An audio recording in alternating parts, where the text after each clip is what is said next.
And just in terms of how the day's going to roll out, we do have a big agenda, and as a consequence, we've got a lunch break scheduled already at 12:30. So we'll go between now and then I think break for half an hour. Robin, is that right? Yeah, and then reassemble at 1 o'clock for those that need to plan your days. Thank you, everyone. Well, good morning. Welcome to the council meeting of Tuesday, the 16th of June, 2020. Please be aware that the meeting is being live streamed. The video will be publicly available on YouTube. Members, could you please speak clearly into the microphones, and I ask that you mute or turn off your cell phones at this time, please. Thank you. I'll call for any apologies. I don't believe there are any, thank you, which moves us straight into the public forum. Emma Jones, great to have you here, Emma, to talk about the proposed tank farm, a new one at beside Whareroa. So welcome, Emma.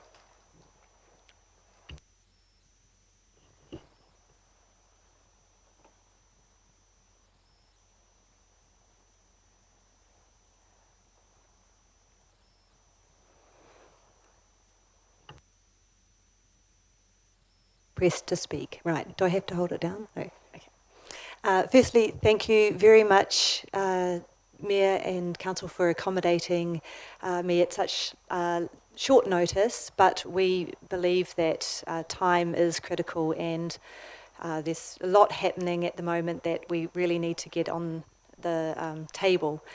So I represent a group called Clear the Air Mount Maunganui.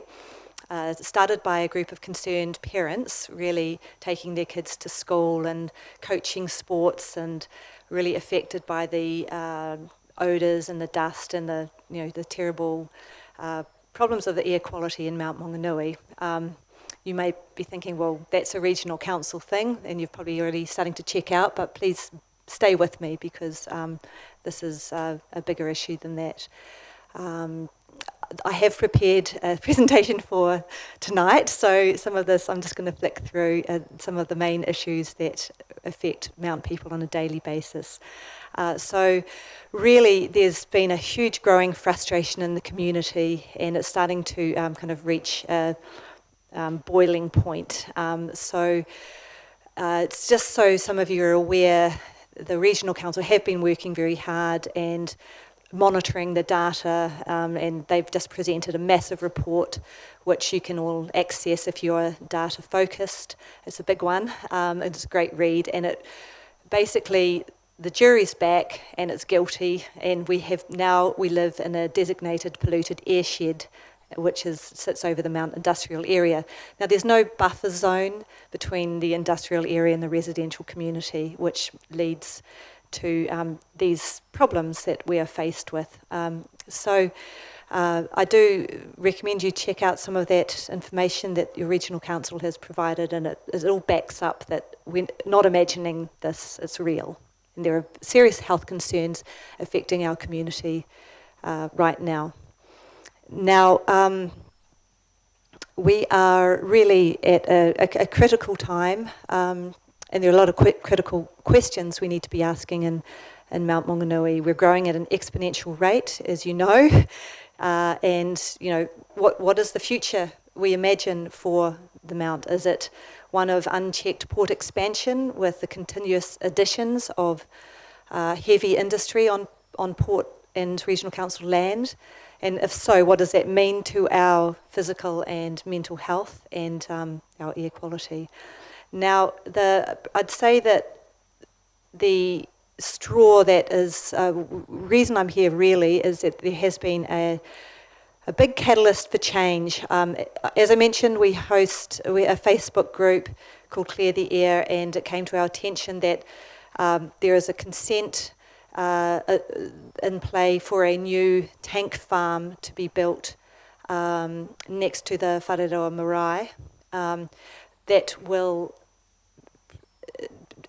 be of 20 metres of height and just be very impactful on their community and the wider Mount community, because the questions we need to ask is a tank farm in line with the vision you have for our city, our town, and is that going to really help our problem with the air quality. Now, this is with you guys. This is for the Tauranga City Council to be looking at, because there are they've asked for dispensations for certain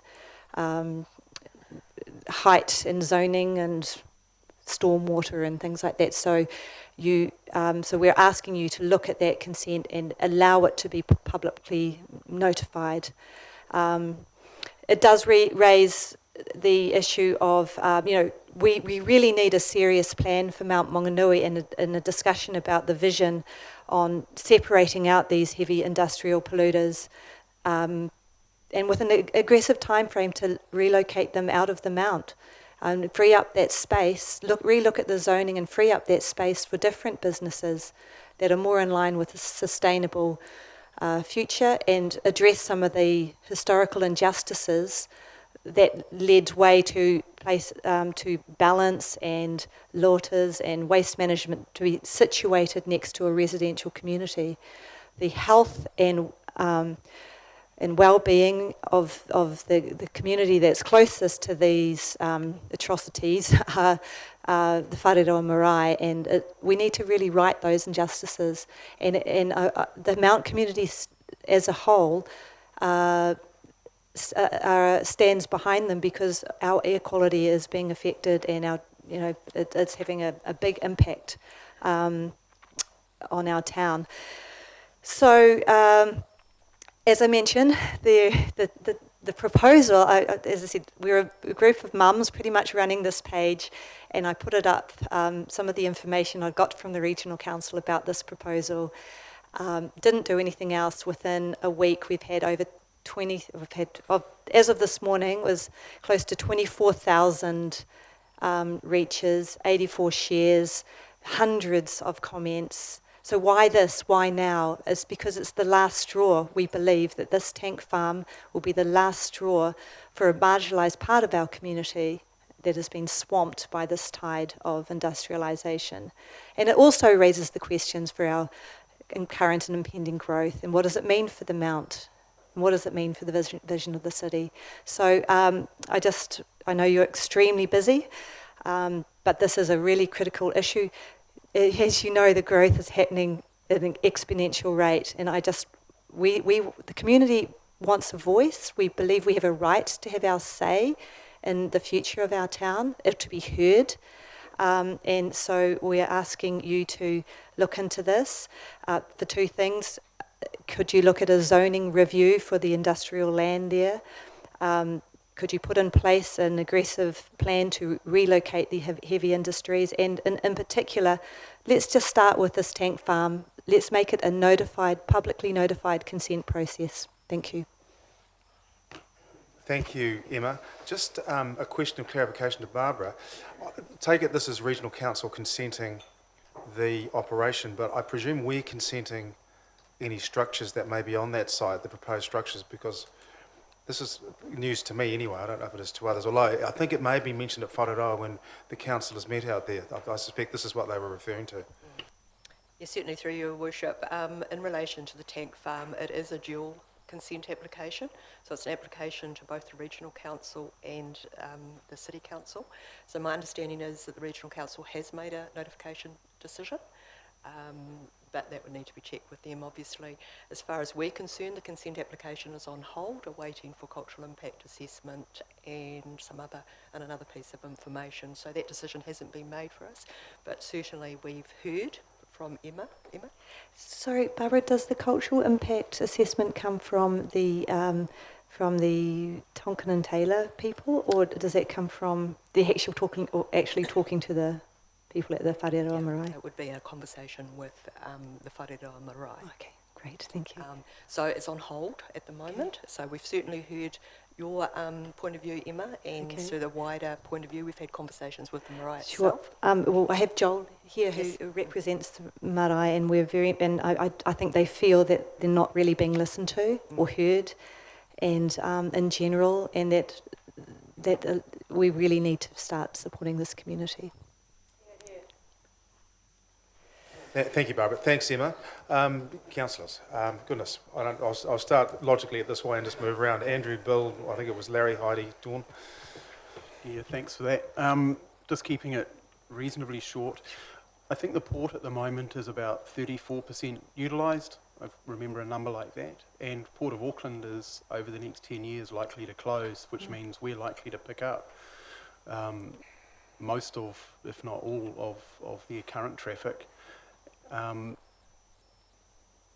We're still going to have to be building an industrial complex somewhere near here, or certainly near the port.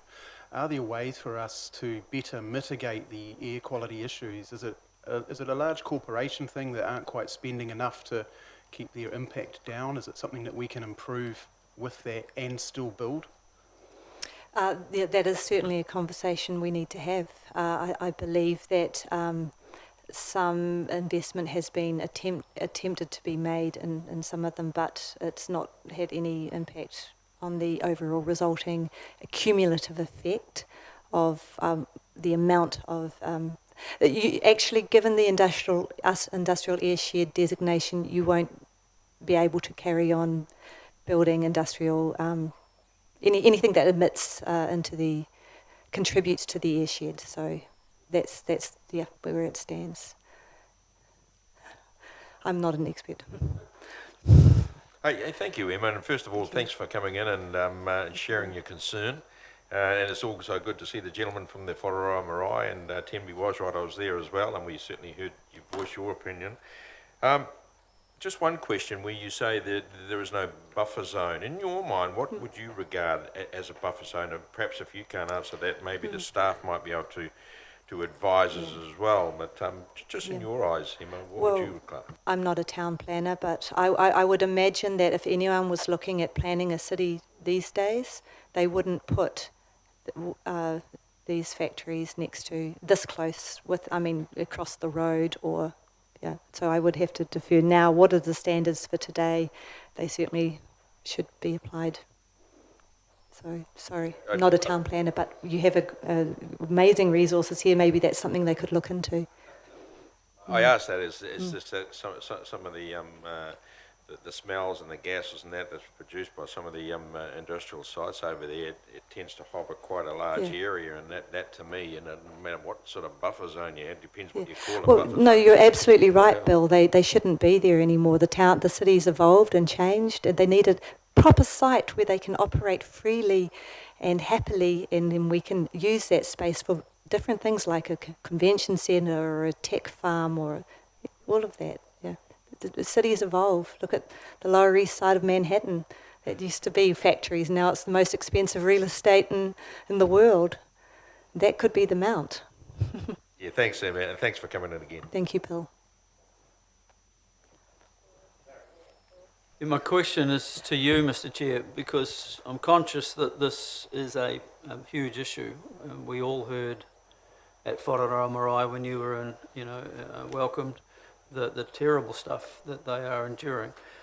But we're limited here with questions to, just for clarification from what she said. I wonder how we might take this to a place where we can have a public debate and actually express our views fully on how we feel about what's going on without impinging on our regulatory separation. But I believe most of us would have a lot of things we'd like to say today about this. I agree entirely. Well, can I suggest we finish questions, and then perhaps we do put this as an agenda item in the future, and most particularly, Barbara, to really understand where we sit in relation to regional on the consenting process, and what we can do to support the marae, because I think we use the word marae, but in fact it's a housing area. And I think we talk about a residential housing area, it may resonate a bit better. Just a thought on that, Emma. And this is the whole community's issue, and so we are very much on the same page. Indeed. Heidi. I just have two questions. One for Barbara. To notify this, is that a big process for us to decide to notify this operation? Through your worship, the process is to notify consent as opposed to non-notification. The process you go through is more complex, but it does allow a community to have their say on an application. But at the end of the day, what the planner who's assessing the application needs to do is work within our city plan. So then They need to assess the application to the city plan and make a decision under the RMA as to whether it should be non-notified, limited notified or notified. So there is a process that they need to go through, and we have to maintain, I guess, our legal framework when doing that. It's not just a call. We have to follow that process. We haven't made that call yet because we are still waiting for further information. If we're not able to get that information, then definitely it would be notified consent. Does that answer your question, Councillor? Yes, thank sort you. of. I just have one question also. So this is a jet fuel storage area, and it's that is the tank farm is a jet fuel storage area. It's not related to our local port. I understand facility. it's jet fuel to supply the Auckland airport. Yeah, thank So you. I don't think it's going to be generating a lot of jobs or well-being for our community.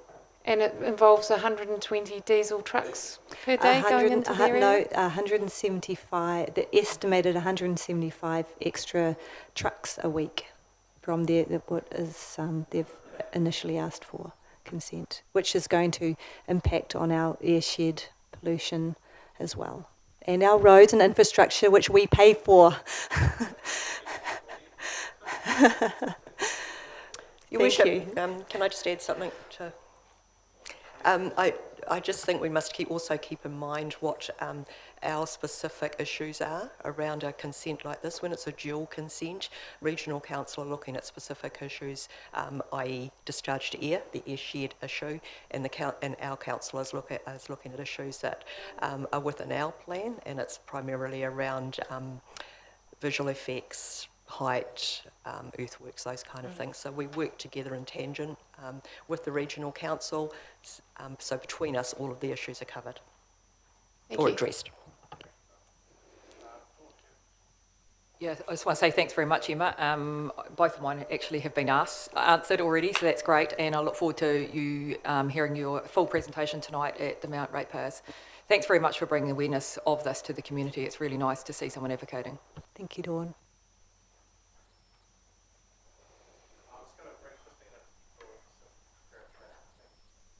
So just in respect of the wider issue about the future of the mounts, so after the meetings with Whareroa Marae, so there was some issues over Christmas, and then there was a number of marae meetings. Subsequent to that, there was a meeting with the two chief executives from TCC and the regional council, and then senior general managers from both councils to look at sort of more of a longer term future, which is the broader issue, and potential discussions through city plan and regional policy statements. That meeting was held in February, and then we were moving in March and starting to create a skeleton of a framework, obviously COVID, so that hasn't progressed. There is an opportunity to look at whether or not there was work, the council would like to do work about the future of the mount, but it also needs to look at all of the resilience issues that you're aware of in terms of the mount. So there are a number of groundwater rise, storm surge, flooding matters, so that all needs to form a view as to what the future of the whole of that mount area needs to look like. So that is something that you could choose to explore through the city plan. We've got a briefing coming up about the city plan. It's currently not within that in terms of resources, so you'd have to allocate additional resources to that, and it wouldn't deal with existing use rights because those entities that have got currently permitted and legal use rights for that land is not something that you can withdraw from the RMA. So it would be about future change and potentially putting frameworks around in terms of future change. So we'll bring that back for a further discussion at a point in time, and if that's something that you wish to progress, then it would become a sort of strategic study that would need to have resources allocated to move it forward. So there's been those early discussions between us and the regional council, and to looking how we might dovetail together to do some of that work with different responsibilities allocated between the two councils. Thanks, Christine. Am I safe in assuming we would want that study done, councillors, and that information? I would imagine we would do, Christine. Thank you. Heidi, is it supplementary, is it? Yeah, just sorry, Christine. Does that does that allow us to talk about rezoning issues with residential versus industrial in that process? So, you could have that conversation. What I'm saying is, though, you can't remove existing uses. So people there with an existing use right, it's no different from the Gargan Road area, which was residential and that was rezoned industrial, those who are there, you can't now put a new residential activity there, but if you were a residential, you have existing use rights and you can continue with that activity. So Yeah. the removal of an existing activity that's lawfully established can't occur, but you are setting a new frame for the future, so absolutely. Nice, thank you. Thank you. Kelvin. Thanks very much, Emma, for expressing your concerns. Can you just, for clarification on the map, show us where the tank farm is destined for, so we can just get an understanding of context? Thank you.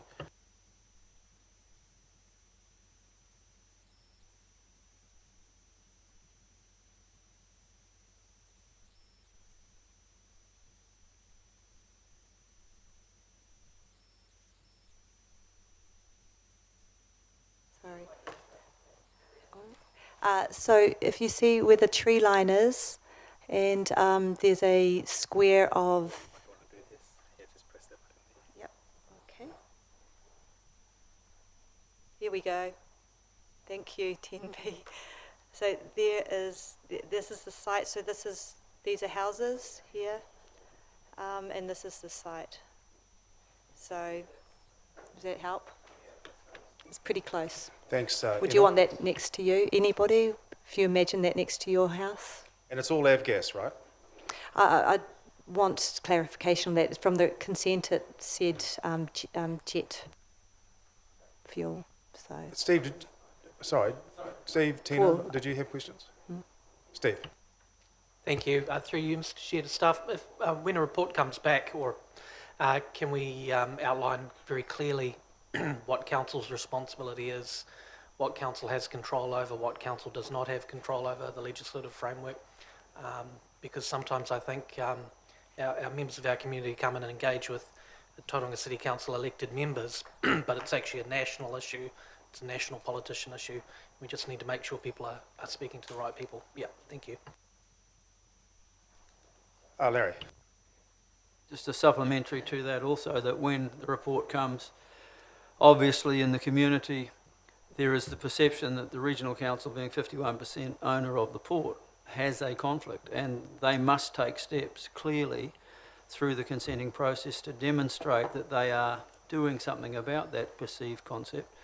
Appointing independent commissioners at the end of the process, in my opinion, isn't enough. So maybe we could ask regional what they are doing to address that concern in the public about that, because agreed, Larry. The port talk about a social licence to operate. What does that mean? Does that mean the continued use of methyl bromide, the continued construction of tank farms? So, agreed. Oh, Emma, thank you. I'm presuming there's no more questions for coming in. And Joel, thank you for coming in too. We do take this very seriously, and I hope that's evidenced by you coming in at such late notice. But we are very concerned about this, obviously, Emma. So thank you both. Thank you for your coming time. in. Councillors, moving on to the acceptance of late items. We have two items before you in the supplementary agendas. The recommendations for appointing chairs, deputy chairs of committees, and the Smart Growth Leadership Group, including the subject of remuneration. And it's followed by the exemption to the open contract for Elizabeth Street. May I have a mover and a seconder for those please? John, mover, and Tina, thank you, seconder. John, did you want to speak to this at all? I think they'll come up soon enough. Yes, indeed. And Tina, is there any other discussion on this before I put it to the vote? Thank you, councillors. All those in favour, please say aye. Aye. Against, abstentions, and carried. Thank you very much. Confidential business to be transferred into the open. I don't believe there are any. Item number 5 is a change to the order of business. It's recommended that we bring forward item 10.5, which is on your agenda listed as the appointment of chairs, deputy chairs, committees, smart growth and REM. Are you happy that we do that?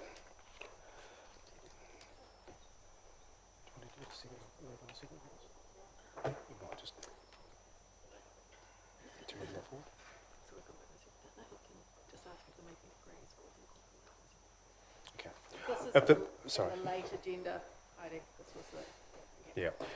So with your acceptance of that, we will move straight to 10.5. Minutes first, I beg your pardon. Thank you, Robin. Where are we? Confirmation of the minutes. Are there any corrections to the minutes, Council? There being no corrections, may I have a mover and a seconder, please? Yanko, thank you, and Kelvin. Any discussions on that at all? Again, we'll get to that. Thank you. All those in favour, please say aye. Against, abstentions, and carried. Thank you very much.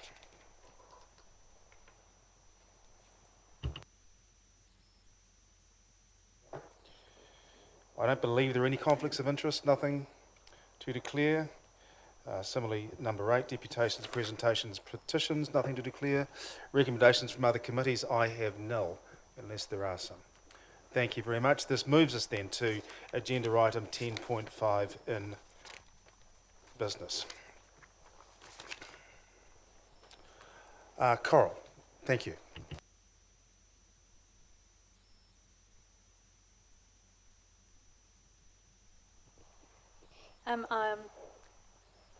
Nick and I are here to answer some questions, and we're happy to take any questions, but I think I'll just take the report as read. I think it's fairly straightforward. All right, Coral, thank you.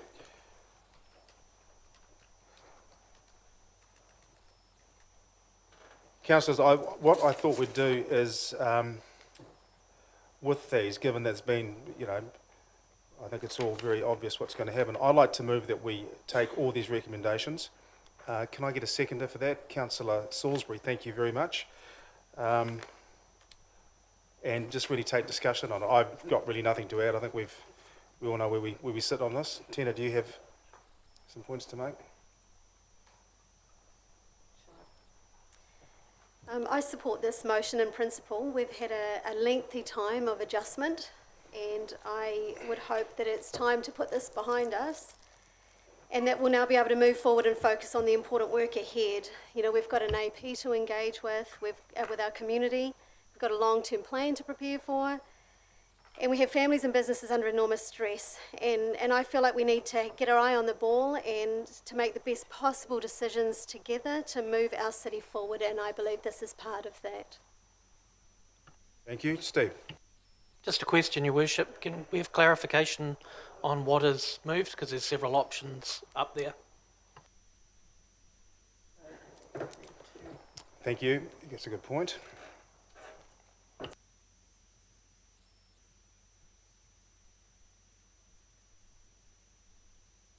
When it comes to D,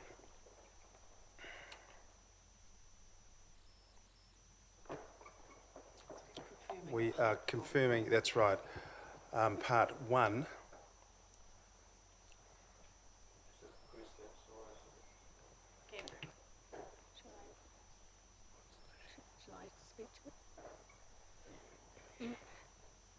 Perhaps I can assist. Yeah. So D is was either or, but we have had there are up on the screen is some changes which were proposed previously by Councillor Salisbury it reads now that D1 confirms the chairpersons and deputy chairpersons of the Standing Committee of Tauranga City Council, except for the deputy chairperson of the Finance, Audit and Risk Committee. But you still have to deal with that discharge of Councillor Salisbury as the deputy chair of FARC, and I understand that Councillor Robson is now to be appointed as the deputy chair. So that was those were the amendments proposed by Councillor Salisbury and the Mayor. I understand it.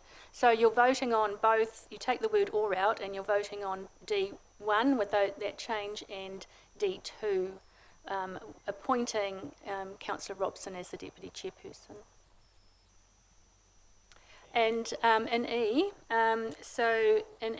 there is confirming the appointment, as I understand it, of the, that goes out, and then you put in the new it's the or, so you're discharging the appointments, but you do have to have the mayor in there. It's a requirement of the terms of reference.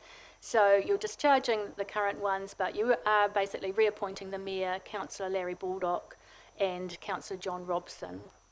And there's also been an amendment to add to that, that in the event that the Smart Growth approve the appointment of the of alternates, and that is not, that's going through the process now as I understand it, that the Deputy Mayor, Tina Salisbury, be appointed as the alternate. And when we get to F, as I understand that, depending on these resolutions, will then you'll need to make some changes to your remuneration, and I understand that Councillor Clout has some options or there's some options proposed for those. Thank you. If that's helpful. So if I say, can you probably, if you leave F out at the moment and just go for A to E, yes. All right, Carol, thank you for that clarification. So, Council, if we can do that, I'd like to move A to E as you read it now with the edits. Tina, are you happy to continue seconding that? Thank you. Is there any more discussion on that from anyone? Councillor Baldock. Sorry, just a question first. So there are no and/ors all the way through those A to E's. Just a clarification then from Coral. I'm put in the position where to vote against E means I'm voting against my appointment to Smart Growth, and that's a rather disingenuous way of putting it, in my opinion.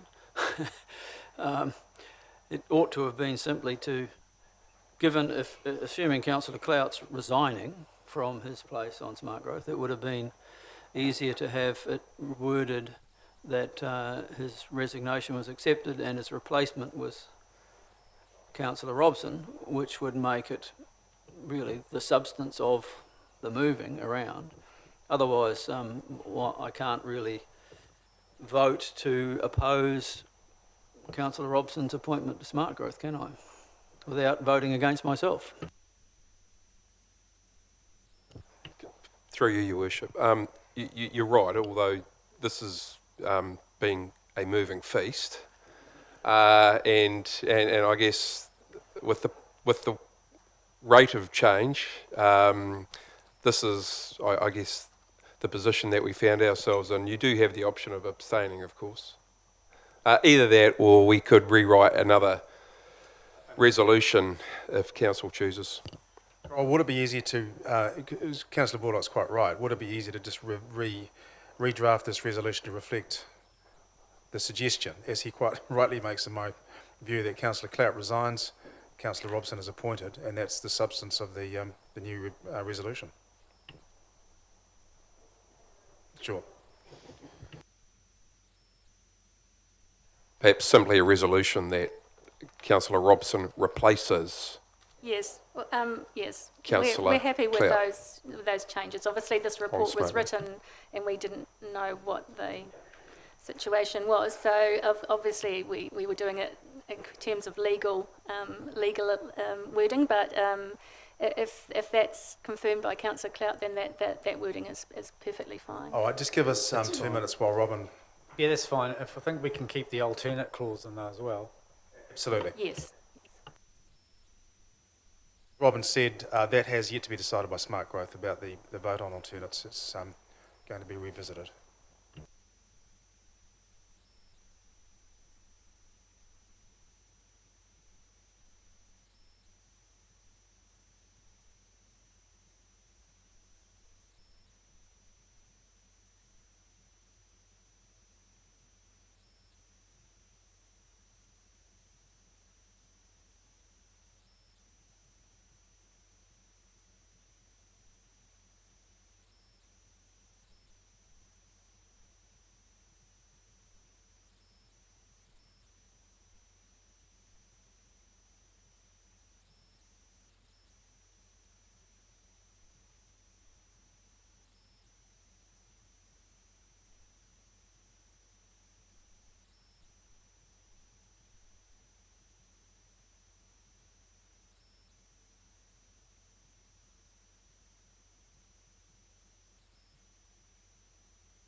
And the mover and seconder can, with the approval of the meeting, change their original one, so original motion.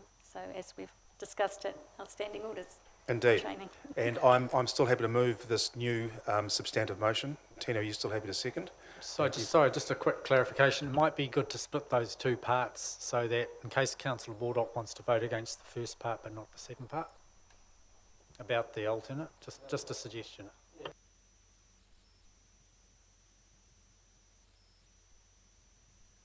Councillor Clout, that would be helpful if we could take those separately. Happy to do that. Is there any more discussion on this? Yes, indeed. Thank you. Assuming the movers and seconders are not speaking to it. Yeah, look, I'm happy with these resolutions above us that we are moving on with the Mayor's choice of the new Deputy Mayor.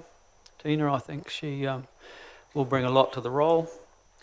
My concern this morning is about the Smart Growth Committee, and I will address it. It's traditional. It's all the other partners to it have both the Mayor and the Deputy, or the Chair and the Deputy Chair on it. And I wonder about the message we're sending. It should be, I believe, the Deputy Mayor Tina as the person on there, along with the Mayor.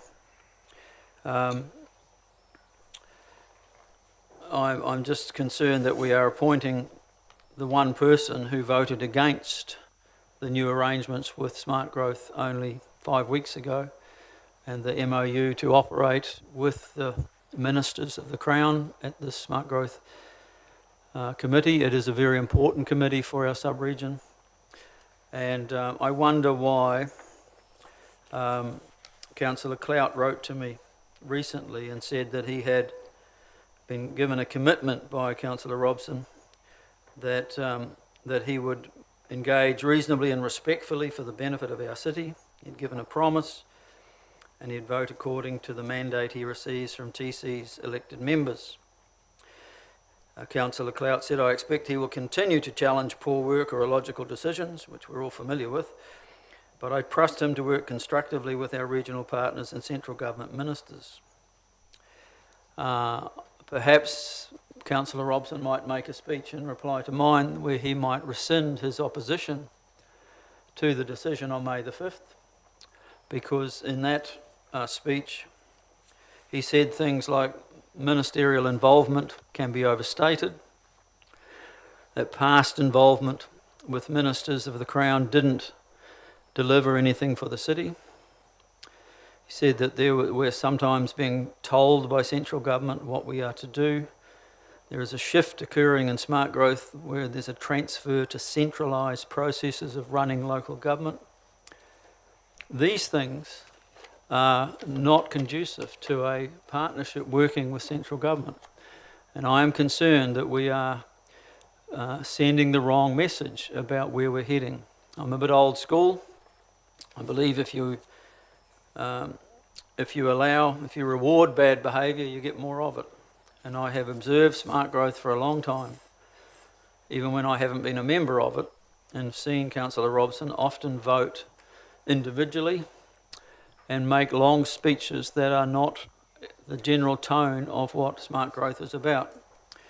So perhaps if he did make a reply to the speech of mine and actually publicly state right now that he will retract his vote on May the 5th and his comments there, and he will demonstrate that his promise to Councillor Clout is being put into practice as of this day, then I may vote in favour of it. But without that, I believe it's a big mistake, not only to not have our deputy on that committee, but to have somebody with a long history of not working in partnership. Thank you. In the circumstances, Councillor Robson, would you like to reply? You don't have to, of course, but... No. Thank you. Councillor Morris. Thank you, Wish. I support the resolutions on the table. In terms of Smart Growth, I would make the observation that offline several of our partner colleagues from Regional Council actually share those views that were expressed by Councillor Robson, and they have expressed those to members. So I think it's important that we acknowledge that we live and we work in a democracy, and that we listen to alternate views, and that we challenge alternate views, and that we do not react to alternate views as if they are going to basically cause the end of Western civilization as we know it. So I think we just don't need to overreact. We can have debate. The Smart Growth Table should be a place for debate and free speech and openness. And our ministerial colleagues understand that because they are appointed through democratic means as well. So I think we need to be careful not to overreact. And also we need to be careful of that horrible term groupthink. We need to bring our honest views to our partners and hear their honest views in return, because only by speaking honestly with each other can we move forward. Thank you. Yeah, thank you. Councillor Morris has used some of my phrases I was going to use. So, but you know, I've seen Councillor Robson operate at Smart Growth before. Yes, he's very challenging, but challenge is good. He questions poor work, particularly by consultants, and I think it's important that as governors we have the ability and freedom to challenge poor work.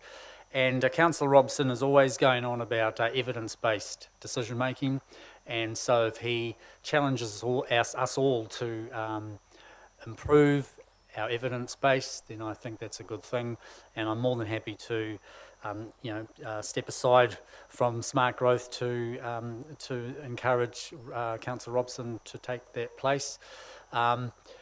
Councillor Morris mentioned that Councillor Robson's presence is not going to be the end of Western civilization as we know it. It certainly won't be the end of Western Bay of Plenty civilization as we know it. Thank you.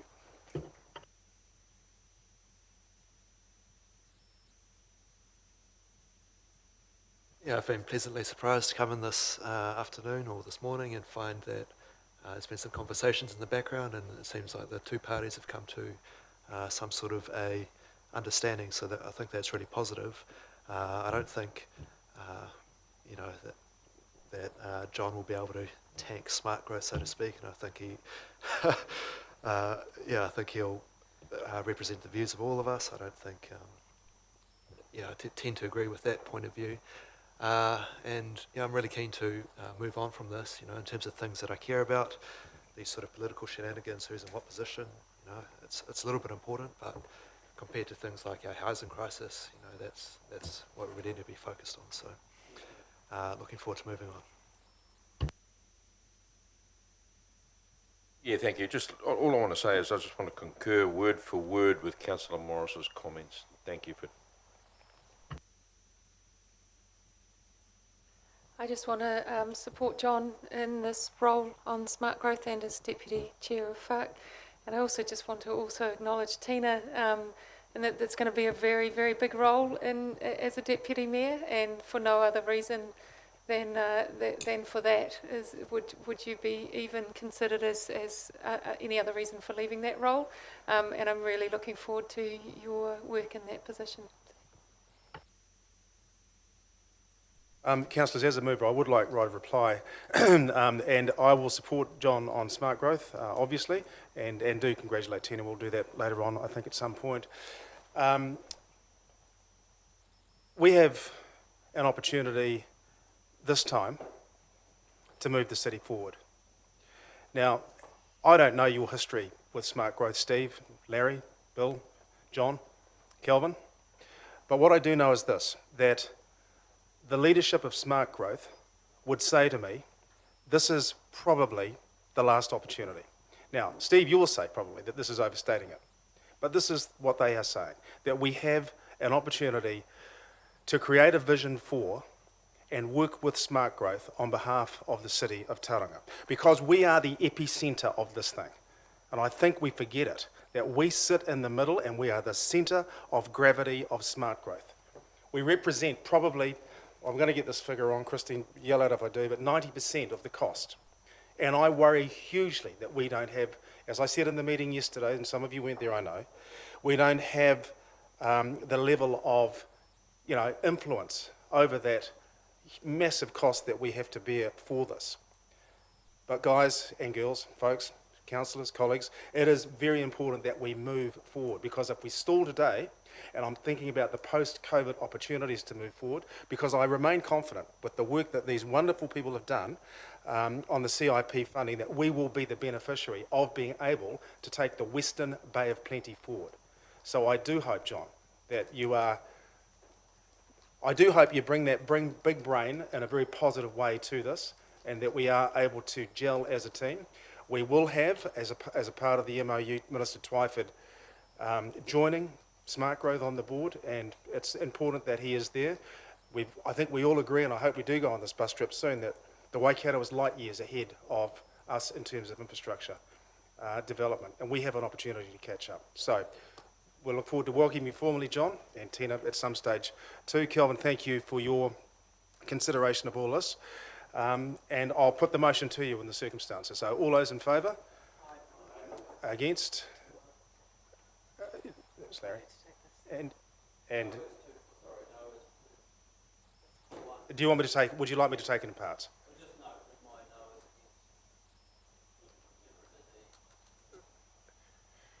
And I take it there's no abstentions, in which case the motion is carried. Thank you, councillors. Which then takes us back to, oh sorry, I beg your pardon, we've got F. So, so you Thank now you, have Carol. some changes to be made to your remuneration as a result of the changes that you've just made. You can't carry on with your current, remuneration structure. It just doesn't fit your governance structure now. So, I just want to remind you that you do have to still spend all the money in the pool that the Remuneration Authority has given you, and their changes to make the remuneration slightly less due to COVID. That's a sort of separate process. So so at the moment you still have to spend the pool, and then we will advise the Remuneration Authority, and then they will do their sums about reductions in salaries as a result. So I just wanted to just remind you that there's sort of two separate processes. Thank you. Just to be clear, I'm not sure that has everybody received that information from the Rem Authority or via LGNZ, was it not, that that deductions can be made at whatever you want to do, and apportioned to wherever you want them to go. So I can tell you that I'm going to dedicate all mine to the homelessness task force, because we may come up short of funding here at TCC. So, but we have had approval to do with it as we please, which is fantastic. Susan, did you want to reinforce that? Or do we all know that, or is it just? I believe it was in council catch-up last night. Yes, Councillor Cloud. Thank you. We'll get to the actual numbers and options shortly, but just a question, Coral, in terms of when this would kick in, this particular change, would it be from the next pay or 1st of July, for example? Might be quite tidy. Would that be a good recommendation? It's usually from the day that you're appointed, so you do get backdated to the date of appointment. Okay. We still have to have the Remuneration Authority approve your remuneration, but generally there's not a problem with that. It's just that they then have to put it in the determination. So we'll get it off to them today, and then they will then, they're reducing salaries, but only on a sliding scale, and so of course it now, would impact differently. So they'll have to go back to the drawing board a little bit, and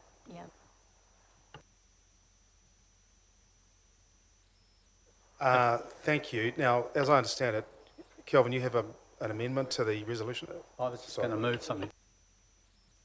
Just a further question to that. So I think you almost answered it, but given the new structure now, where everyone comes above, most probably everybody comes above 100,000, they will get it in time, do you think, to make that change from the 1st of July in regard to the 6 months reduction?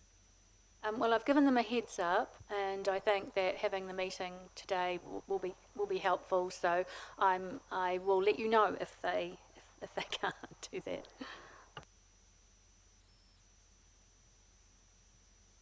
To start, the signatories for the requisition, or the 5 that signed the full requisition, would like to propose the following ratios. So if I just put that on the table now, Those ratios would be for Deputy Mayor 1.15, for the chairs of committees 1.08, for deputy chairs of committees 1.02, and the base councillor without additional responsibilities 1.0. And I believe that would produce figures somewhere in the order of 121 odd for the deputy mayor, 114 odd for chairs, 107 odd for deputy chairs, and 105, give or take a bit, for the base for councillors. And if I have a seconder, obviously I'm happy to speak to that.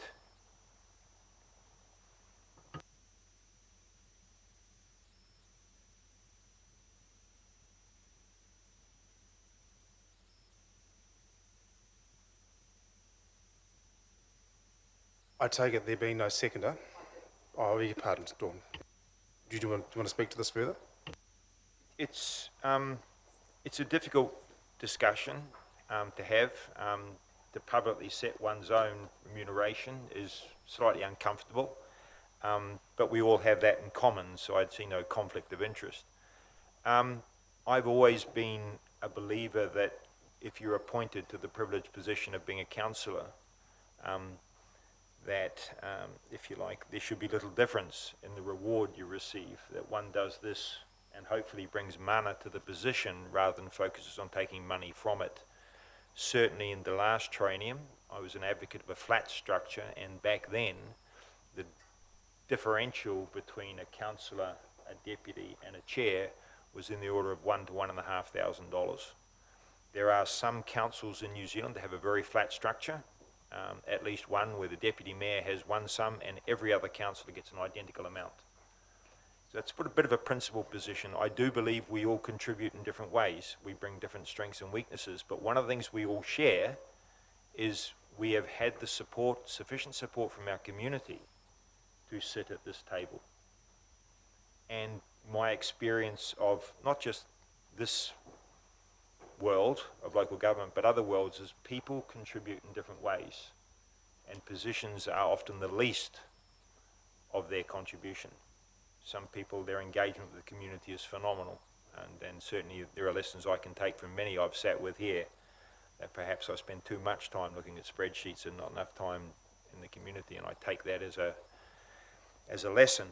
So the purpose of what's being proposed is to recognise a little bit of difference, but to actually bring us together closer, and also to allow for the fact that, and I think it needs to be noted, that if you have a very steep structure, should you need, for whatever reason, for the betterment of the city, to shift someone's position, it can be seen as frighteningly fiscally punitive. And if one only has to look at the sacrifice that Councillor Baldock is making with his resignation, to recognise that the higher you put someone, the greater the potential fall, and I think it does us well to avoid that. So this is a starter for significantly more than 10. One of the fortunate upsides is it puts every councillor in a position of making a contribution to the salary sacrifice from COVID, because previously 3 councillors wouldn't have been in that place. The cut-off line for the discussions, as I understand it, was proposed at around the 100 mark. So this is a starter, it has a seconder, I commend it, and I fully anticipate there will be the odd amendment. Thank you.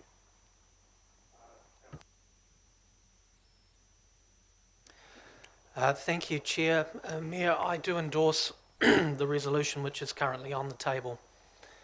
As somebody who's had the privilege of serving as a chair on Tauranga City Council for the last 7 years, I can tell you that chairing is a privilege. It is not something for which one puts their hand out and expects extra remuneration. The role in and of itself is a privilege, and it is an honour to contribute to the city. And as one person who would be financially disadvantaged from this resolution, I endorse it 100%. Because as I look around the table here, Mayor and councillors, I look at people who have been appointed democratically by our community to work for our community and represent our community. Everybody contributes in different ways and in different levels. The role of councillor is far in excess of any additional responsibility that may come from being a chair or a deputy chair, and I think we need to be careful that we don't overstate or try and oversell our individual contributions. The role of councillor is the strongest contribution that we all make. Anything else is a privilege, and as I say, I've had the privilege for 7 years to serve as a chair, and as one who is financially disadvantaged by this decision, I wholeheartedly endorse it, because without it we are creating two classes of councillor, and that is inappropriate. And also, as has been mentioned by Councillor Robson, there is real financial consequences to changes in leadership, and that should not occur. I would also make the observation that this brings us much more into line with other councils than what was the original proposal back in November, late October, early November. We were way out of whack in terms of our differential with our colleagues around the country. This flattens it, it's fairer, it acknowledges the contribution that each and everybody around this table makes. And again, I would emphasise people not to try and exaggerate the contribution that I or anyone else makes around this table. We are all councillors. Thank you.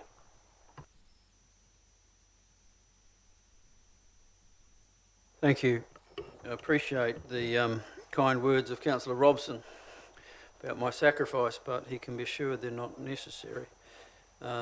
Finances were not at all a consideration in my decision to resign. It was to allow the Mayor to have a choice of his deputy. And I think what we're doing here is focusing too much on the right-hand side of the column instead of the left-hand side, which is the percentages there which determine the right-hand side.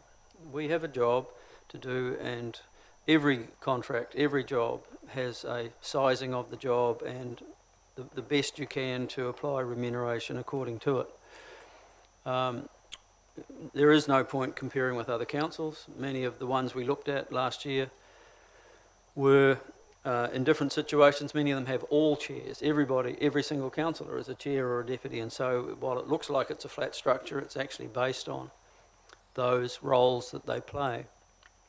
I understand we had, a higher end of that before, and it's why the day before the requisition letter was presented to the Chief Executive, I had raised the matter with the Mayor and the Chief Executive about flattening our structure.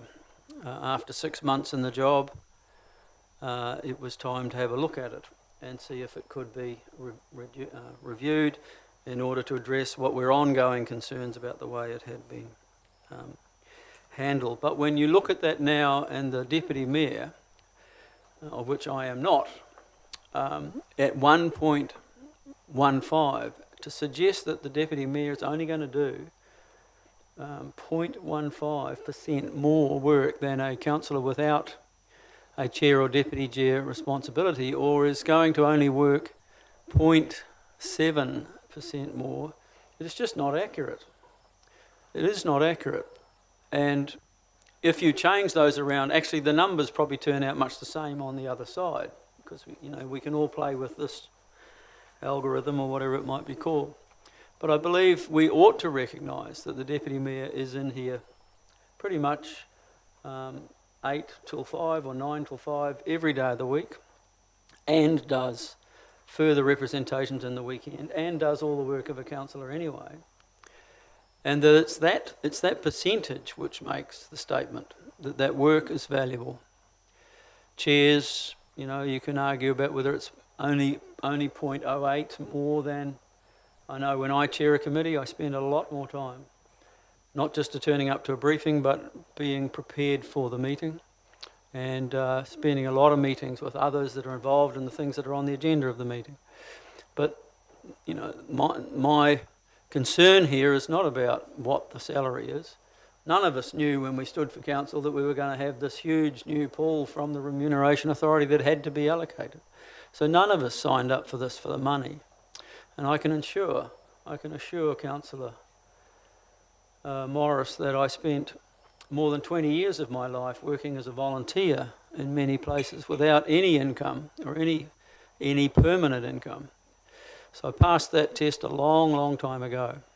But I do believe we should recognise the roles that are taken, and I particularly refer to the Deputy Mayor's role. Not that her number might turn up more, but it is sizing the job for what it really is. I ask maybe we might just have a rethink about that. I'm certainly not going to vote against this. It's something we should get over with and get on with. But I believe some of the rationale behind the comments made so far are not capturing the real essence of this establishing remuneration. Thank you very much. Councillor Cloud. I'd like to move an amendment, please. And it's just changing some of those numbers, the proposed multipliers. So it'll be 1.25, 1.15, 1.07. There's a... And that... Thank you. It'll come up on the screen because I did pre-prepare the numbers for the staff. Thank you. Can you just repeat those again? 1.25, 1.15, 1.07.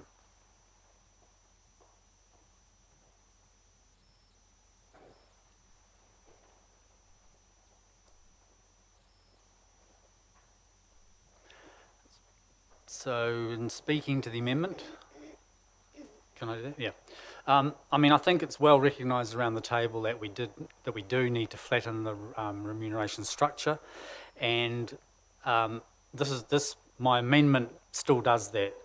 What it does, though, it does recognise a little bit more than the previous numbers, the extra work, particularly by the Deputy Mayor.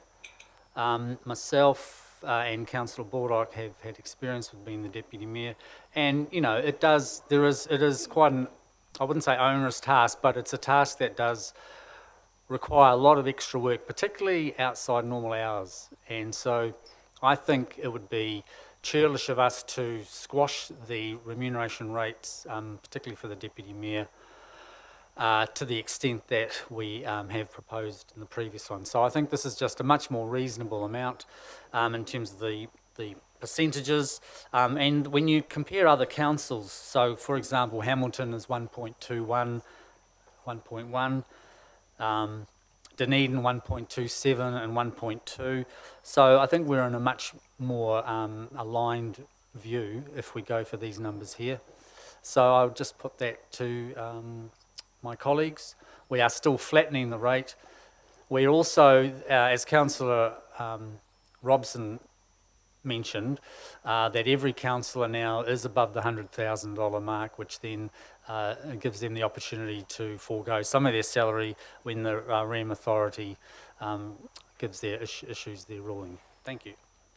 Thank you. As Secretary Larry, you'd like... Thank you. Councillor Morris. I oppose the amendment because I think that we are getting back into that argument again that some do more than others and therefore more remuneration is required, whether it be 15% more work or 20% more work or 30% more work or frankly twice as much work.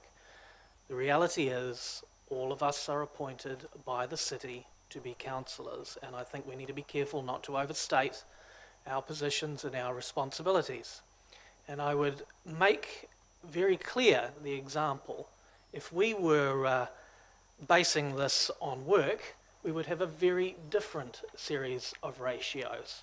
Because I can tell you for a fact that on Thursday, Councillor Kitty and I are meeting with residents in Papamoa to discuss the annual plan for 2 hours. Then on Friday, between the hours of 10 and 7 p.m, continuously, we are discussing with Mount retailers. We're in 2 bars. We're doing a street walk along Main Street. We're at the General Coffee Shop, we're at Mixtrack Coffee Shop, and we're at Double Teaspoons Coffee Shop in Papamoa. And we are engaging with our community because this council has no plan for engagement with elected members and our community one-to-one on our annual plan should we adopt it today. So we are doing that off our own back to look after the Mount and Papamoa, who we represent, while Tauranga sorts itself out. So if we are going to be talking about who does what and how many hours they spend, let's get real, please. It's an honour to be here. And I would suggest that any discussions around positions and level of work is a false discussion, because some of us do a lot more than the job description requires, I can assure you. Thank you. Any other comments, councillors? Thank you. I'll also oppose that's just been suggested. And my reasoning for that is I would also like to see the remuneration flattened out. I mean, we did discuss this back in, I think it was October or November. It is, and this word's been bandied around a lot today, it is an absolute privilege to be sitting here and to be elected by our community. It is one of the most humbling opportunities, that we could ever have. So I believe that whether we're a councillor or especially a councillor and deputy chair, we, being the honour that it is, we should be doing this, I'm going to say for the kindness of our heart, but for our community without expecting such a massive difference in remuneration. The amendment that's just been put forward, I think ends up being a very small, significant amount for the base councillors. My own personal opinion on this is I'm really, really uncomfortable being paid more than some long-standing, I have been known to call them old councillors. I've been chipped about that, so I'll call them long-standing councillors, those that have been here for 1, 2 or 3 traineums and more. They hold a lot of knowledge that myself as a new councillor, I do not have that knowledge. I am learning, I'm getting out there in the community, I'm reading what I can, but I really, really appreciate and value the opportunities that the long-standing councillors have been able to give me and the help that they have offered. I would much rather be on a more even keel, in fact, of our remuneration. And again, it also is in line with other metros. I'm really pleased to see the analysis, whoever has provided that. It's really great to see that we can be more in line. But again, just to endorse what Councillor Morris had said, it is an absolute privilege to be here, to be standing for the community, to get on with being in the community. And I think if we're all on a basic pay structure that's basically the same, we will all still work as hard. Thank you. Thank you. Councillor Granger. Yeah, thank you. Look, I oppose this as well. Just a couple of points that have been mentioned as regards to the way we work. Yes, we work very different to one another. Just to give you a good example, this is my 5th term. In the years past, I've been deputy a number of times. My work was not in that position. My work out there was with the community. Bill Granger, born and bred in Tauranga. He sat on council. He's been in council a long time. The amount of phone calls he gets every day from people, just with small issues, to medium to large issues, is quite a bit. Rick Kurak, the ex-councillor that used to be here, used to say to me, I just can't see, Bill, how you can handle that at times. But that's the way I worked. So I look at it here and say to myself, should the deputy chair $7,000 more than the councillor that is not in that position? I disagree. Absolutely disagree. So again, just think about it, how each of us work. That's important.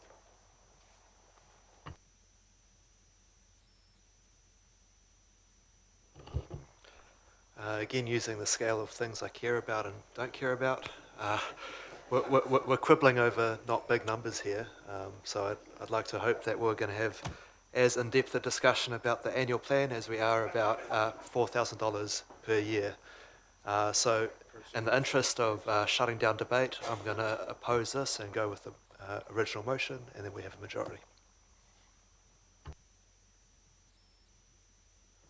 I too feel that we're in a little bit of a Coolum Park car park conversation. I disagree about the titles. I can get grandiose titles anywhere. I've worked and had the privilege, or as some might say, the luck, to have worked on 4 of the 5 continents with various titles and grandiose things. I've worked many hours past my allotted, and some weeks I've worked no hours. But in this particular role, to suggest that perhaps my work is worth 25% less than another person that was elected in the same way seems a bit, let's say, odd. So I'm obviously going to oppose this. I just want a flat structure and don't really care what it is, so let's get on with it and then wait to the next thing. Thanks. Councillor Robson. I'm obviously speaking to the amendment. I don't know at what point changing the numbers becomes almost a direct negative from the intent of the original motion, but let's not go down that route. I too have served as a chair in this council. I think the ratios proposed in the amendment are overly generous, overly steep, and they challenge the underlying principle of the substantive motion. I would make one observation, and I'm conscious that Councillor Baldock has reserved, but the difference is not 0.15%. The difference is 15%. The difference between 1 and 1.15 is 15%, not 0.15%. And that's important, because that 15%.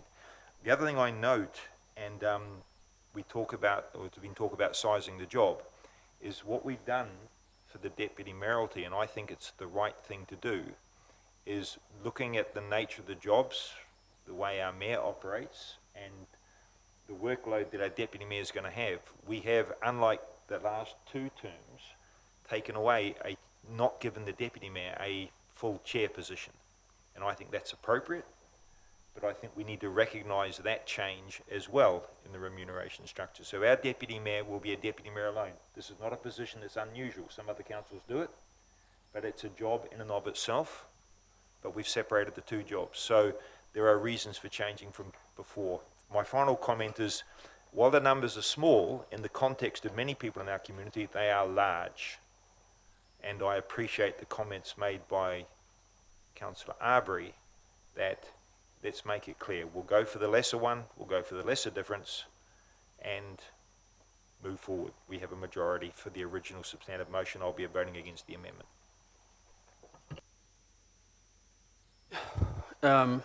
For people that aren't worried about money, we're spending a lot of time talking about it, which tends to undermine some of our statements. I think we do need to get on with it. I note Councillor Robson talked about comparing to other councils, but when those councils' figures are put before us, suddenly they don't count anymore. We are not comparing ourselves with other councils. We do recognise the different roles. As I said earlier, the money doesn't change much, and it's certainly not about money, and I certainly agree it's a great privilege to be an elected member of this council and to work hard for the benefits of the city. Thank you, Councillor. I'll put this to you. It's obvious where this is going, and which will take us back to the original substantive motion. So, councillors, all in favour of the revised motion, please say aye. And opposed? Keep hands up, please. No. Morris, Robson, Kitty, Hughes, Baldock, Granger, Hollis. No, we are going back. We will now go back. We're voting on the amendment, which we're going to lose, which will be lost. That amendment will be lost. Then we'll go back to the substantive and re-vote on the substantive. Oh, I'm sorry. Can we just put that hands up, those in favour, please? In favour of the amendment, just the 2. Opposed?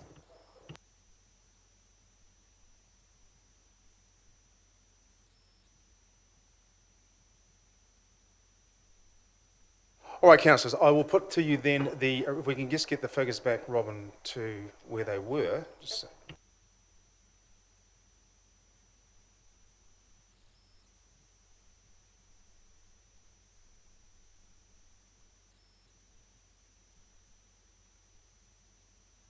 I do think that the deputy mayor job is a bit of a poison chalice, and that's going to be a very difficult job. But yes, really.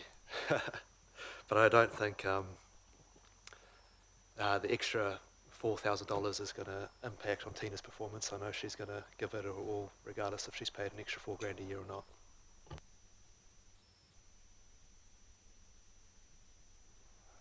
John. Thank you.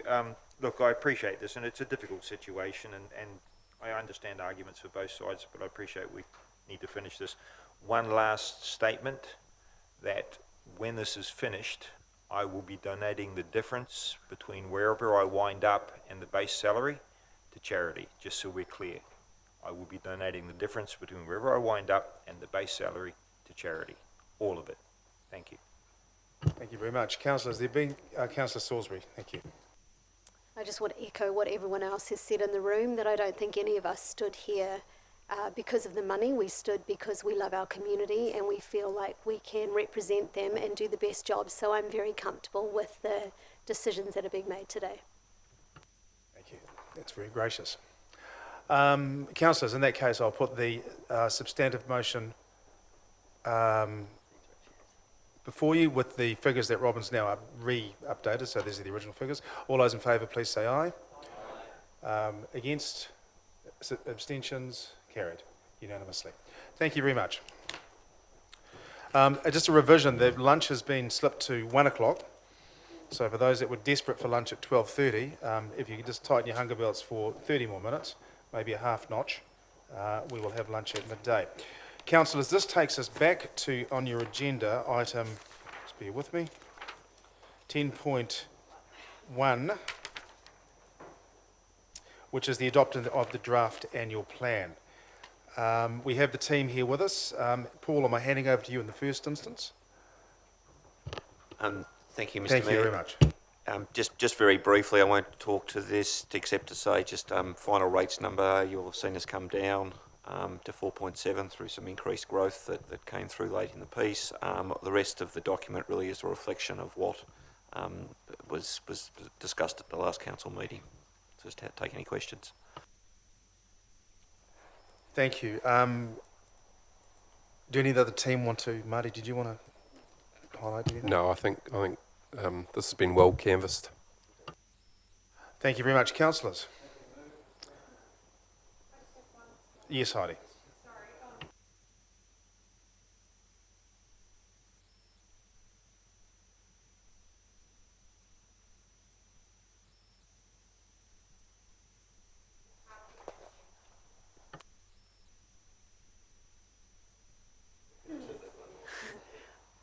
Sorry, it's just on the closure of our place site piece. And I'm sorry to pick that up late. I just Can don't you give us a understand. page number? Can you give us a page number? We're on page 15.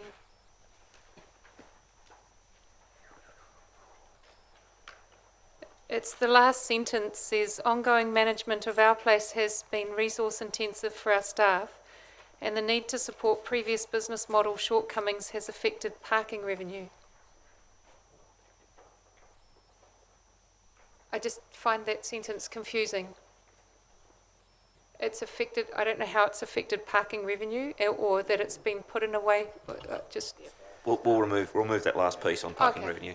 Thank you. It was originally going to be a parking car park. Spotted, Heidi. Thank you very much. Now, sorry, Larry, you were going to move? Other questions? Questions? Thank you. Just clarifying, we're also looking at the tabled items, is that right? And if we want to ask questions about it, is that the time to do it now? That is correct. Okay, thank you. I did have a question on the... just bear with me. Just getting into Stella.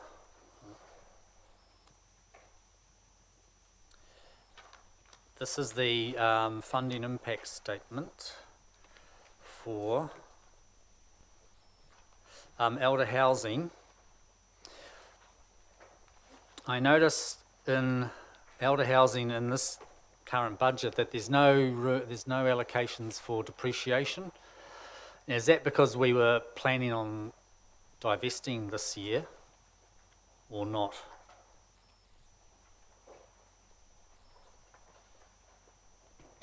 Sorry, Calvin, can you just give us a page number? I know you're on the This is- supplementary, but It's on the supplementary. There's about 5 of them, aren't there? yeah, I've got the right supplementary. Just The revised. thanks, Tracy.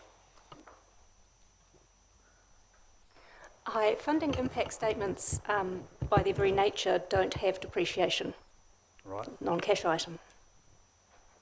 If I just add to that, the cost of service statements will include depreciation, so that they've been included as well. But yeah, sorry, I should have picked that up. That, as Tracy says, there's no, they're cash only. Okay, so thank you, that clarifies that. Thanks a lot. A question, thank you, through you, Mr. Chair, to staff. In terms of the engagement material and submission forms, when will those be available for elected members to pick up and distribute to members of the community? Councillor Kitty and I are going to need quite a few. As I said, we've got 6 or 7 engagement sessions based later this week. My understanding is they'll be available tomorrow, if not this afternoon. Avon, can you correct me if I'm wrong there?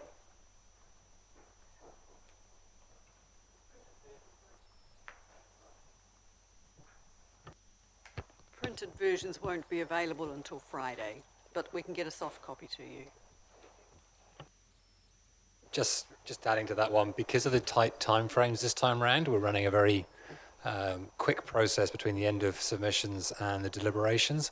If you can direct people to the online, it's easier for us, rather than having to decipher some handwriting.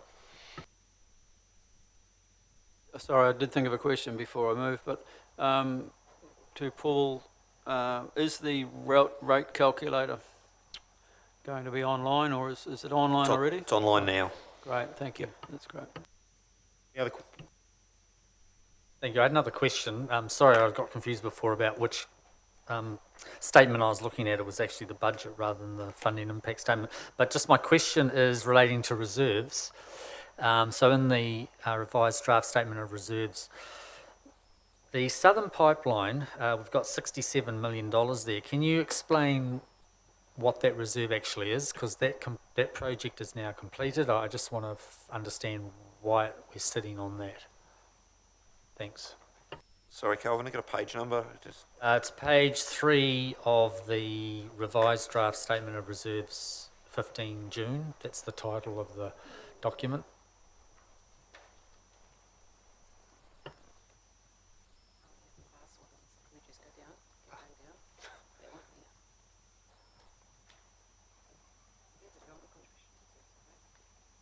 Oh, they are, yeah. Sorry, these are development contribution reserve tables that you're looking at. This is statement of restricted reserves. So that they'll be to do with development contribution funds to be collected. Yep. Councillor, Tina. Can I just ask a question on page 96? There's a table there about other operating expenses. Just clarification around the Bayfair underpass investigation. It's still in there as at 2 million. Is that correct?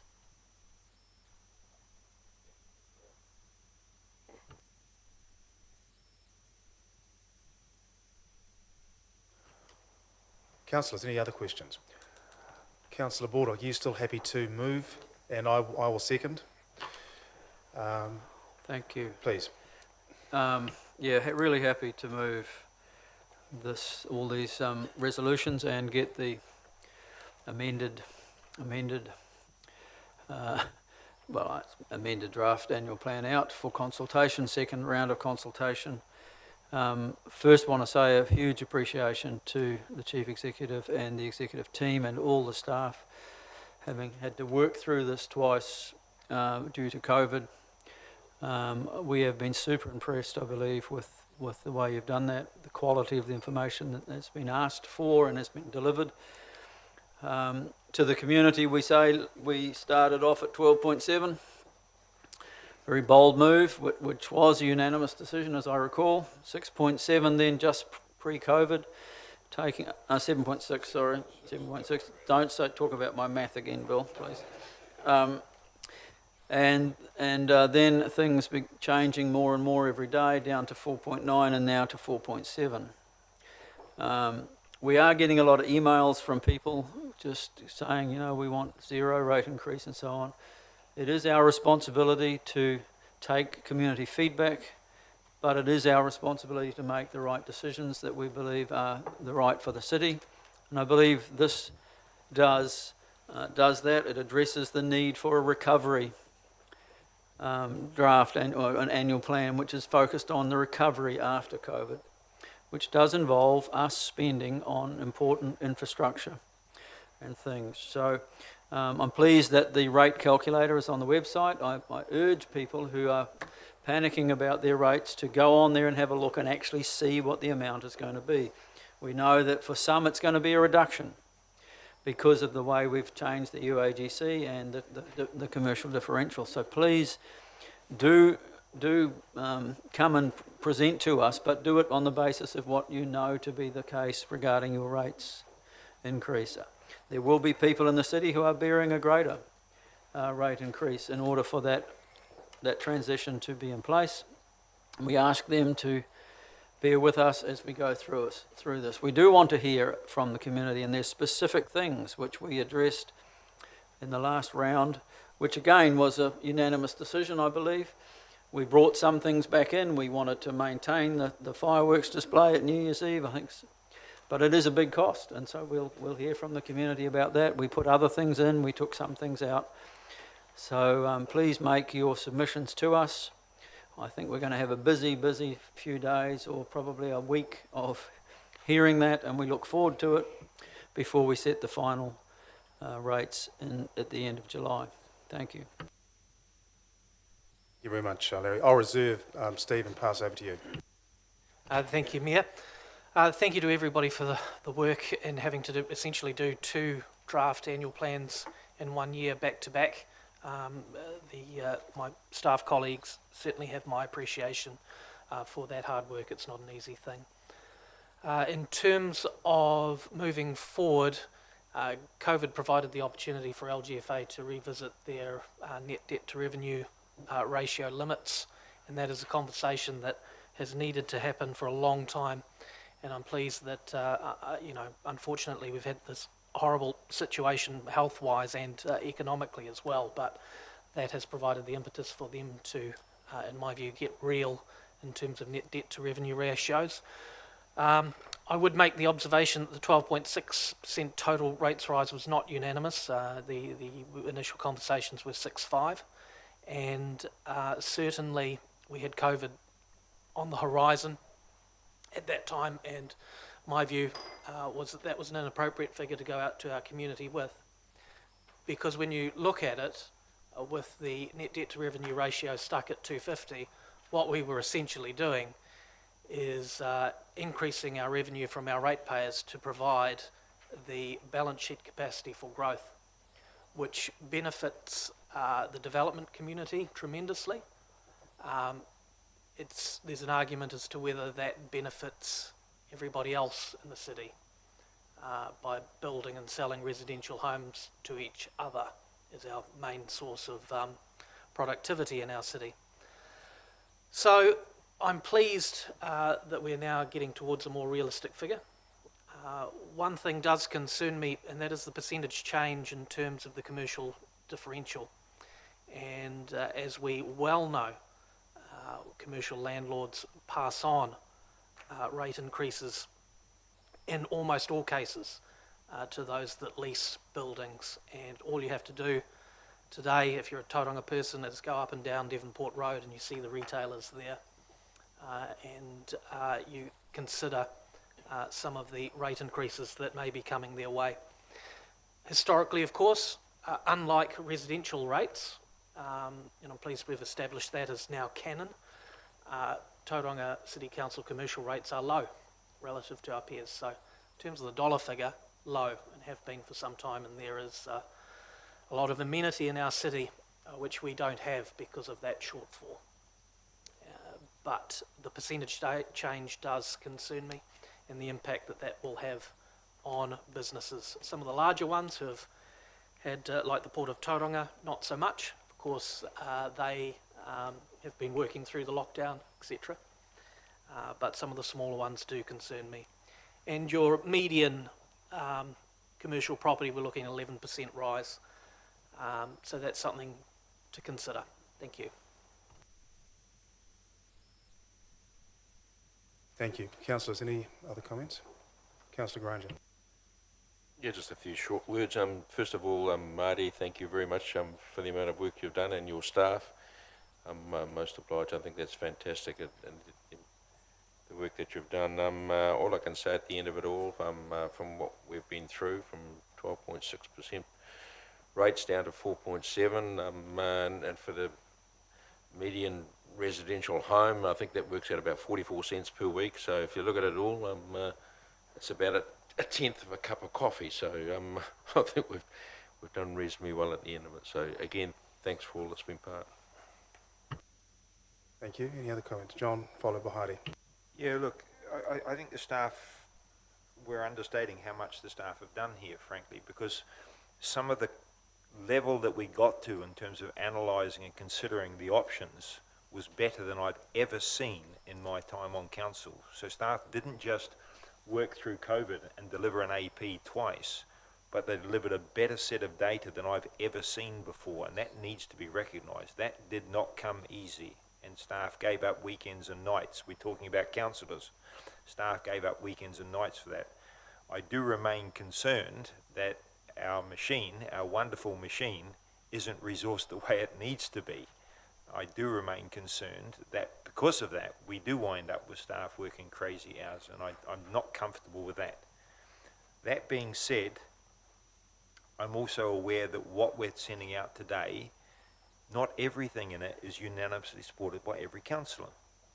And like the community, we all have particular areas that we would like to see changed, and I'm sure they will come in the people that talk to us about submissions and our considerations and debates in our final rate setting. But I do commend this piece of work. I do commend the public. Please take advantage of the access we provide to the underlying information.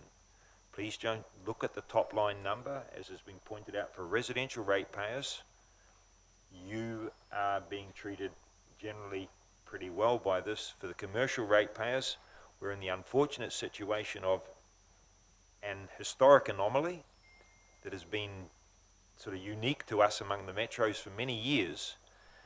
The need to right that anomaly has unfortunately coincided with COVID, and I imagine and I fully expect that P1 and the Chamber will be coming to us and saying, can we address this using a long-term lens through the LTP? I anticipate that. Nigel, yeah, I'm expecting your call. I know you're listening. So, yeah, I commend this to the community, but there is work to do. This isn't where we stop. This is where we start engaging with our community, and I look forward to hearing from them. But thank you again to staff, above and beyond. I'd also like to echo the comments around the staff work involved in this, such a complex time for everybody over COVID. And I'm mostly looking forward to the engagement in the next couple of weeks. This is my first annual plan. I'm looking forward to actually seeing people in front of us, passionate local community members, putting their perspective on what we've delivered here. And I'm also of a view that this annual plan is the last of the last long-term plans. So it's based on what has gone before, and I'm in recognition that now we're looking forward to what we can bring for the LTP. So, thanks. Anyone else? Look, just a couple of comments from me, and thank you for you've taken the words out of my mouth in the first comment with thanks to Marty and the team.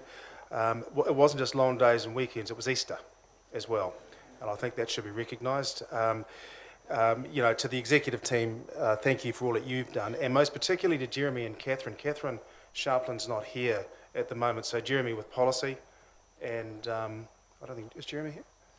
Oh, great, Jeremy, sorry. Thank you for all your efforts, and please pass on to Catherine, who works in Paul's team. in finance for all the efforts, because the CIP documents and many others, the level of detail produced was really just phenomenal at a time when government during COVID lockdown gave no time, really, and the work that was done was just extraordinary, so thank you very much.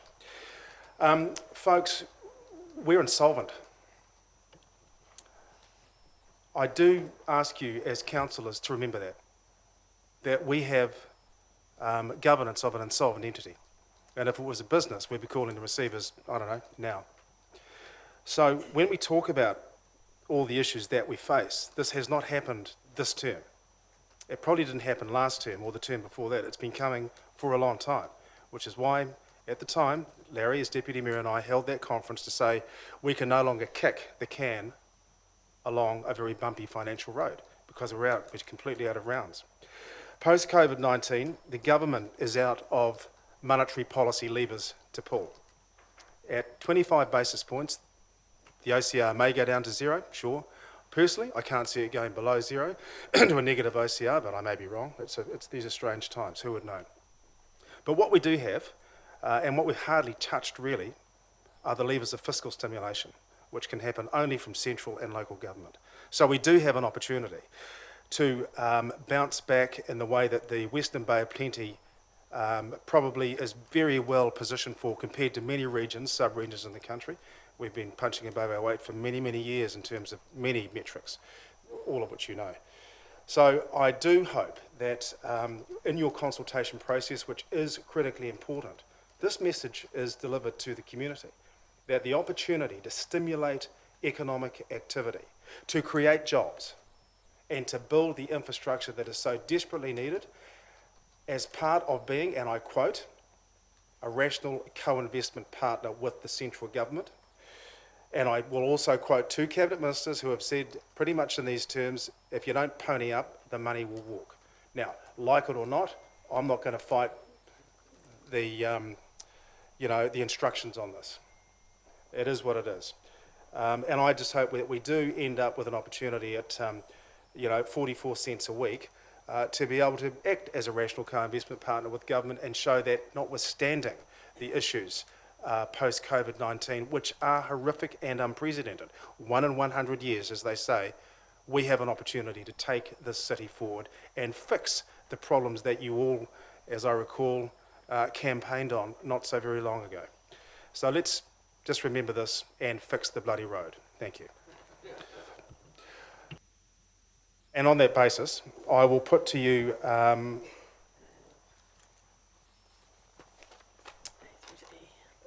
yes, thank you. I just need to turn the page. A through E all in one part. Larry, you have moved and I've seconded. All those in favour, please say aye. Anyone against? Any abstentions? Carried unanimously, Council. Thank you very much. Just checking the time here. We have another 20 minutes, or thereabouts, which moves us to 10.2. Thank you very much. And happy to second Councillor Robs. I beg your pardon, Hollis. Thank you. Are there any questions, firstly, on any regard of staff or Jeremy is here? No? Any discussion? John? It's purely an administrative decision, It this is. extension. Without it, we would be in trouble. With it, it just makes sense. I'll put it to you then, Council. All those in favour, please say aye. Against, abstentions and carried, which moves us to 10.3.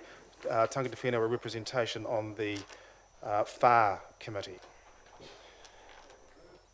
Larry and Andrew, happy to second. Thank you very much. Carol, does anybody want to hear from Carol on this subject? Okay, Larry, thank you. Sorry, was there something? No. I'm just familiar with Dr. Wayne Belby and his input previously on policy. He's one impressive person, bringing a lot of experience from his law background as well as iwi background and so on. And that's, I think he's going to make a great addition to the FAR committee. Really pleased to move the motion.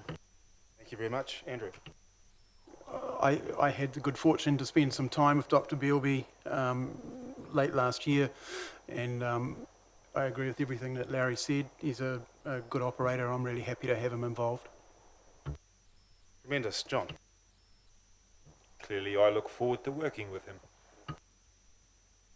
Very good. Any other comments, council? In that case, I'll put it to you. All those in favour, please say aye. Against, abstentions, and carried. 10.4 is the procedural closure motion. Coral, would you like to address this? I won't speak to the report. I think it's fairly clear. I'm happy to answer any questions. Thank you. Thank you, Coral. Council, is there any questions of Coral?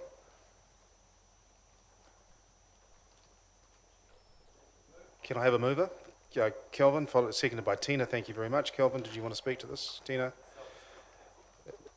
Thank you very much, Tina. I'll put it to you then, council. All those in favour, please say aye. Against, abstentions, and carried. 10.5, appointment of chairs, deputy chairs. Oh, we've done that, I'm sorry. We have indeed. God, I'm flicking pages. Let's not, do you want to do it again? Sorry. Move into public excluded and then break a little bit early. Yeah, okay. Council, what I propose is we'll move to public excluded and then break for lunch before we go back into that, is it with your permission? So can I have a mover in a second if we're moving into the public excluded, please? Sorry, Bill, was that you? Bill, seconded by Tina. Thank you very much. All those in favour, please say aye. Against, abstentions, and carried. We are now in public excluded, and we will adjourn until 1:30. Thank you.